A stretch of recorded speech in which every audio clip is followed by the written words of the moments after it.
সংগঠিত ছিলাম না, কিন্তু সংগঠনের কালচার দেখে আমার ভালো লাগে না। যাক, আব্দুর রহমান ভাইয়ের সাথে আমার পরিচয় হচ্ছে, দেখা গেছে ভালো লাগছে, এই জন্য আপনাদের এই জায়গায় আসি, দাওয়াত দিচ্ছি। আমরা মনে করি ড্রাইভার অনেকে তুচ্ছ মনে করে, তাই না?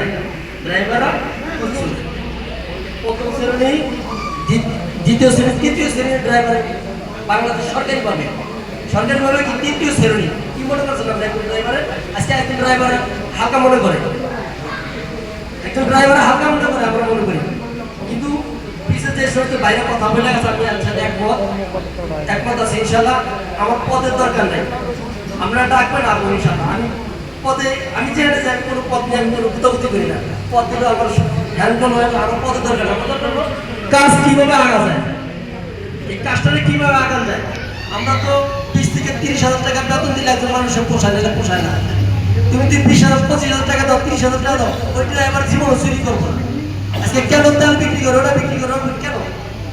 কারণ একটাই, বেতন দাও 25,000 টাকার বেতন দাও, তুমি 18,000 টাকা, তো এবারে কি করবো? এবারে সংসার চালাইতে হবে না?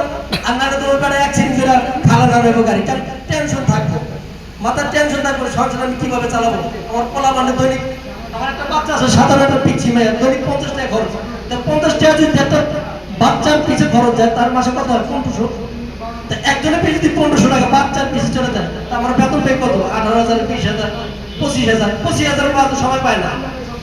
তা আমি আপনাদের সাথে একমত আছি, ইনশাআল্লাহ যখন ডাক দিবেন তখন পাবেন।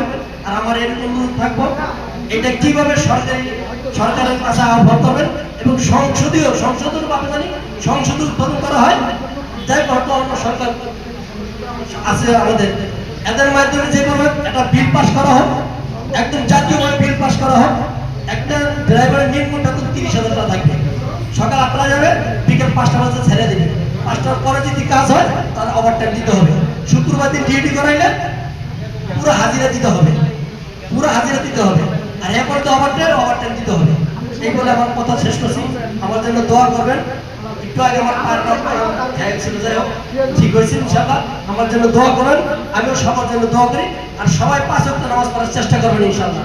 আর আল্লাহ পাক 5 ওয়াক্ত নামাজ পড়ার সব রিজিকের ব্যবস্থা করে দেবেন ইনশাআল্লাহ। আল্লাহ ওয়াদা করছে, এর সাথে নামাজের সাথে আল্লাহ ওয়াদা করছে, যে ব্যক্তি 5 ওয়াক্ত নামাজ আদায় করবে, আল্লাহ পাক তার জিম্মা নিয়ে নেবেন। এই কথা বলে আমার শেষ করছি। আসসালামু আলাইকুম ওয়া রাহমাতুল্লাহি ওয়া বারাকাতুহু।